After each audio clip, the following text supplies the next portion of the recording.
I have another new feature alert for you. If you don't have this rolled out on your Ads Manager interface yet, no worries, I'm sure it is coming. I even see between client accounts how screens can look entirely different in regards to features you have. Just today, I came into my own account and I see that I have an option here for branding, which I'm super excited about to see how it works. So here I am, I'm just mocking up a sample lead campaign to grow my email list. And when I come here, so we have our campaign, our ad set, and our ad level. And at the ad level, I now have an option to add branding. So when I click add, then you can see here that I have the option to add in a whole variety of different items. So I'm going to go ahead, put this in, and we'll see together what it looks like. All right, so it's having me put in my logo all over again. You can see my colors are still here. I'm going to turn off site links for now.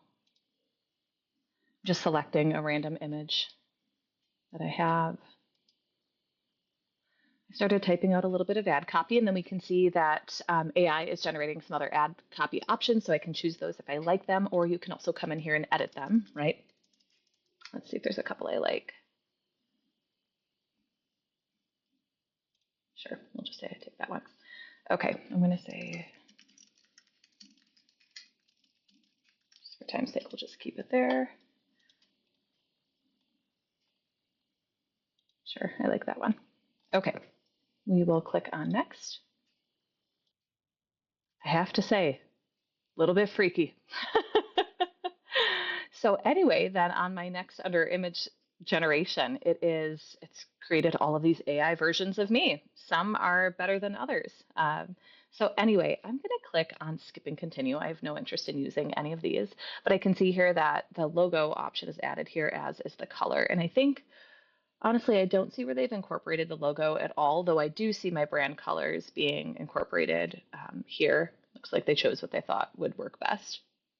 And then, of course, we have a few different options here for other AI help, like doing a 3D animation, translating text. I'm not going to use any of those.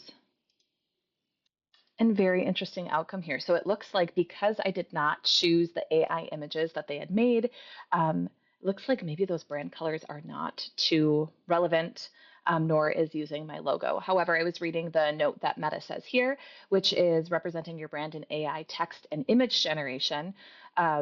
Well, basically, it looks like it'll default to this for future ads. So this is something that I could give a try in the future again, and it looks like it will incorporate, again, those colors. So could be an interesting option. I can see a variety of different ways that you'd give this a try.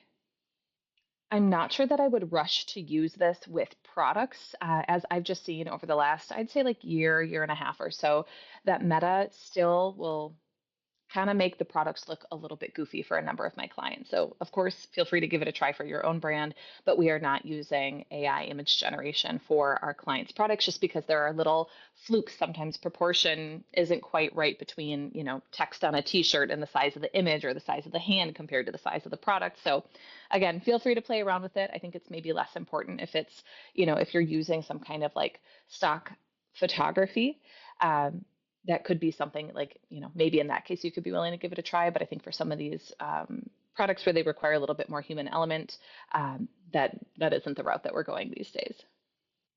Okay, one last thing that I just wanted to point out here is if there are any of these that you do want to try out within your campaign, looks like you can click on review and select. And then here, I guess I can see applications potentially for using some of these. Let me make a couple slight tweaks and I'll show you. So this original video slash image that I gave to Meta of myself, this is supposed to be me. It's okay. um, it looks like what it's done here is it's kind of taken the concept of the ads and the copy that I've made, and it's generated these images. So I was kind of thinking about this a little bit more.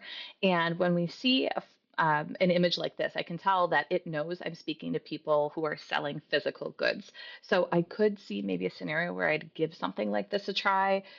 This isn't quite right, so I could offer it some suggestions and ask it to generate some new images as well. I could even cater my ad copy, I'm sure, to make these images a little bit more of what I'm after, because I work primarily with Shopify stores. So if I'm calling out Shopify stores, we work with a lot of mother baby brands. We work with a lot of Christian brands. We work with brands that are selling luxury high end goods. And so I could talk to that in the copy. And I'm sure I could get some images that align a little bit more closely with this.